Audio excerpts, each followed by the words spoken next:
ဖက်ရွက်ချင်းတူတူပဲဖက်ရွက်ချင်းတူတူပဲစပယ်ပန်းနဲ့ဆုံလိုက်ရတဲ့ဖက်ရွက်ကြတော့မှုကြံရစ်တယ်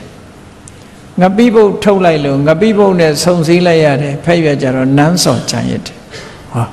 ဆုံစည်းမှုကိုကြည့်လိုက်စိတ်စေတနာမရှိတဲ့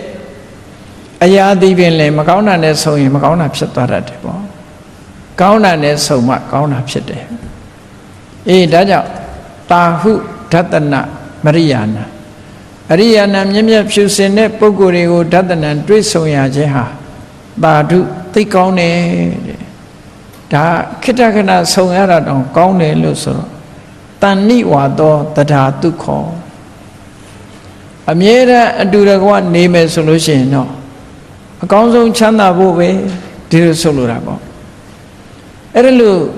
မြင့်မြတ်တဲ့ပုဂ္ဂိုလ်တွေနဲ့နေလို့ရှိရင်မိမိဖို့ဟာအချိန်မရွေးကောင်းမြတ်တဲ့အကျိုးကျေးဇူးတွေဟာဖြစ်ပေါ်ပြီးတော့နေတာဆိုပါစို့ရှင်သာရိပုတ္တရာလို့သူတော်ကောင်းကြီးနဲ့ဆုံစည်းကြရတဲ့ယဟန်ပုဂ္ဂိုလ်တွေဟာရှင်သာရိပုတ္တရာရဲ့အဆုံးအမတွေအကျဉ်းတရားတွေပညာတွေနဲ့ရရှိပြီးတော့နေကြတာဒါကြောင့်မို့ရှင်အနန္ဒာကပြောတယ်ရှင်သာရိပုတ္တရာပြိဋိဘံဆံသွားပြီဆိုတော့ရှင်အနန္ဒာဝမ်းနဲ့စကားဆိုတယ်ဗျာရှင်သာရိပုတ္တရာပြိဋိဘံဆံတယ်လို့လည်းကြားလိုက်ရောသူ့မှာယူကျုံမရဖြစ်ရတယ်ယူကျုံမရဖြစ်တယ်ဘာဖြစ်လို့ဒီလိုဖြစ်ရတုံးလို့ဆိုတော့ရှင်သာရိပုတ္တရာဟာတဲ့မိမိတို့ရဲ့အပေါင်းအသင်းတွေတပ္ပမစာရီဆို colleagues သတင်းသုံးပေါ်တွေလှုပ်ဖို့ကံဘက်တွေလို့အဓိပ္ပာယ်ရတယ်အဲ့ဒီပုဂ္ဂိုလ်တွေကိုတရားဓမ္မနဲ့ချီးမြှောက်တတ်ပါတယ်တဲ့။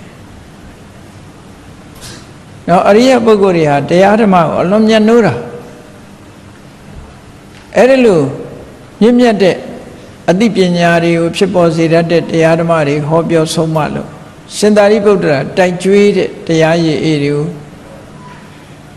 တောက်ချိုးရတဲ့အခါမှာစိတ်နှလုံးအေးချမ်းသာရမှုတွေကိုရကြလို့ရှင်သာရိပုတ္တရာမရှိတော့ဘူးဆိုရင်ဒီအခွင့်အရေးတွေတို့ရတော့မှာမဟုတ်ဘူးလို့ဒါကြောင့်မို့လို့ရှင်သာရိပုတ္တရာမရှိတဲ့အခါစိတ်ထဲမှာယူကျုံမရဖြစ်ပါတယ်လို့ရှင်အနန္ဒာကလျှောက်တာလေအဲ့တော့ဒီလိုအတူတကွနေလိုက်ရပြီဆိုလို့ရှိရင်တော့တဏ္ဏိဝါသောတထာအတူတကွ